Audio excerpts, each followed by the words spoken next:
अस्सलामुअलैकुम। हम इस सिस्टम में काफ़ी आगे आ गए हैं जब से हमने बात की है जीआई ट्रैक्ट की। काफ़ी हद तक और उम्मीद है कि बहुत अच्छी तरह आप सबको ये समझ में भी आ गया होगा। अब चलते हैं जीआई ट्रैक्ट के आखिरी हिस्से की तरफ, कोलोन या कोलन या लार्ज इंटेस्टीन, रेक्टम और एनस। तो अब देखते हैं थोड़ा करीब से कि क्या होता है जब हम अपना खाना जज़्ब कर लेते हैं स्मॉल इंटेस्टीन में।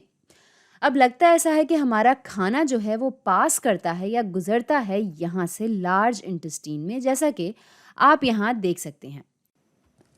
याद रहे, लार्ज इंटेस्टीन से मुराद ये नहीं होती कि ये ज़्यादा लंबी है या बड़ी है, बल्कि ये स्मॉल इंटेस्टीन से अगर देखा जाए तो छोटी है। ये शुरू होती है यहाँ से और जाती है यहाँ तक, इस जगह। स्मॉल इंटेस्टाइन जहाँ ख़त्म होती है इसे कहते हैं इलियोसीकल वेल्व, और यहीं से शुरू होती है हमारी लार्ज इंटेस्टाइन। अब ये नाम जो है ये इस तरह से है कि हमारी स्मॉल इंटेस्टाइन का आखिरी हिस्सा जो है इसे कहते हैं इलियम, और लार्ज इंटेस्टाइन का पहला हिस्सा यहाँ इसे कहते हैं सीकम।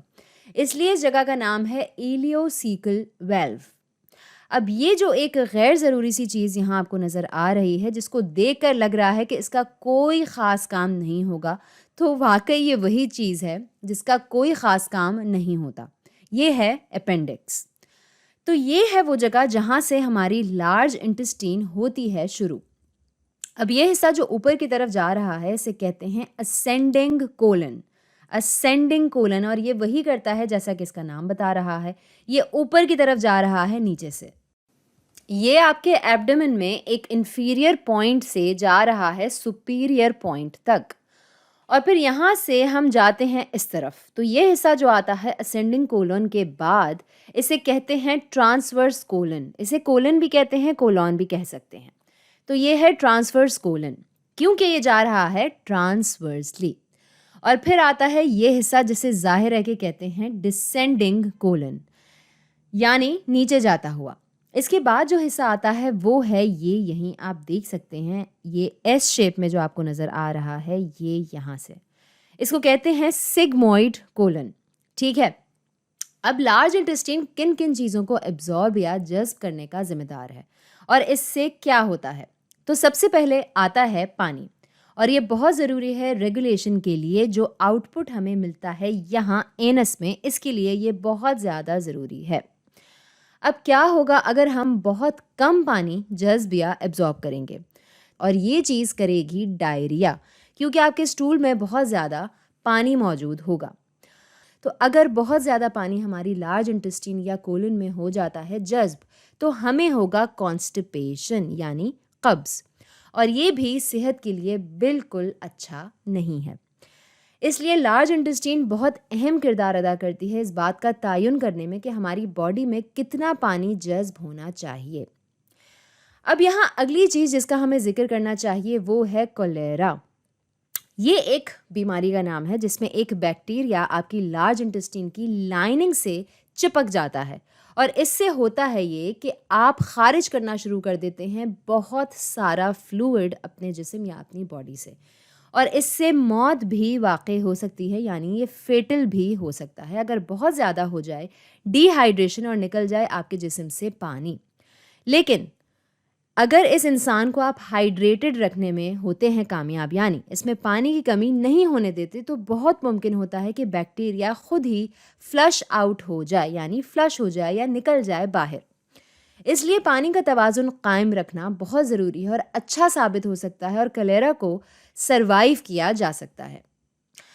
अगली चीज़ हमारी लार्ज इंटेस्टाइन में जो जज़्ब होती है वो हैं इनऑर्गेनिक आयंस। इनऑर्गेनिक आयंस, हमने इनके बारे में स्मॉल इंटेस्टाइन की बात करते वक्त बात की थी। इसमें आते हैं सोडियम, पोटेशियम जैसी चीज़ें, और याद है कि सोडियम जो है वो को ट्रांसपोर्ट मैकेनिज्म के तहत होता है एब्जॉर्ब अमाइनो एसिड्स जैसी चीज़ों के साथ इनके एब्जॉर्प्शन में मदद करने के लिए, और वही चीज़ ज़रा छोटे पैमाने पर हो रही होती है यहाँ भी।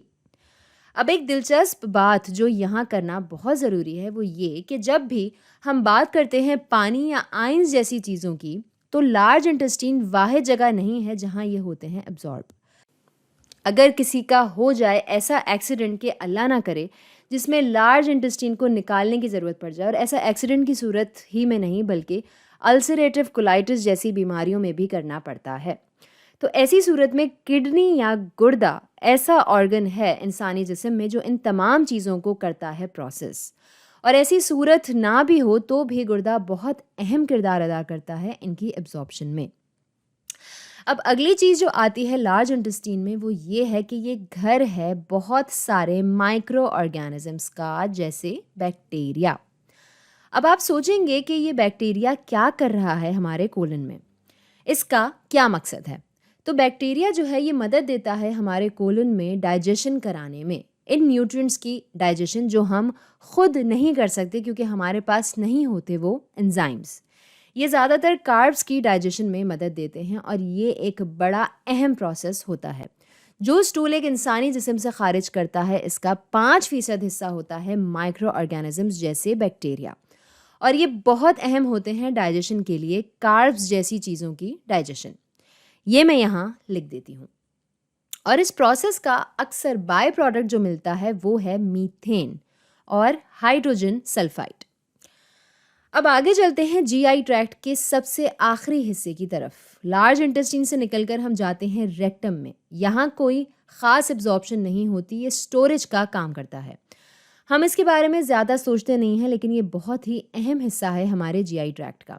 एक दफ़ा जब खाना प्रोसेस हो जाता है तो सारा पानी इसमें से जज़्ब हो चुका होता है, और अब जब हम आखिर में फुजला बना चुके होते हैं, रेक्टम की जिम्मेदारी ये होती है कि वो इस फुजले को सही वक्त पर खारिज करे, यानी जब वक्त बेहतर हो और जब आप वॉशरूम तक पहुंच चुके हों और चाहते हों खारिज करना, तब तक रेक्टम वो हिस्सा है जो इस फुजले को स्टोर करके रखता है।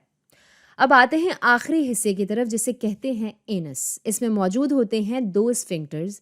ये वो मसल्स होते हैं जो किसी भी ओपनिंग को बंद करते हैं। यहाँ होते हैं 2 जो ये काम सर अंजाम देते हैं। पहला होता है इंटरनल एनल स्फिंक्टर और दूसरा है एक्सटर्नल एनल स्फिंक्टर। इंटरनल जो है ये बना हुआ होता है स्मूथ मसल से, एक्सटर्नल जो है ये बना हुआ होता है स्केलेटल मसल से, जो कि होता है हमारे कंट्रोल में। स्मूथ मसल पर हमारा कोई काबू नहीं होता। तो रेक्टम करता है फुजले को स्टोर, फिर ये आगे बढ़ता है, जाता है इंटरनल एनल स्फिंक्टर तक जो कि हमारे काबू में नहीं होता। वहाँ से आगे एक्सटर्नल स्फिंक्टर जो कि हमारे कंट्रोल में होता है, और इस तरह से हमारा खाना अपनी मंजिल मकसूद तक पहुँच जाता है। तो यहाँ पर हमारी बात इस जीआई ट्रैक्ट के साथ होती है मुकम्मल। तो आज के लिए इतना ही।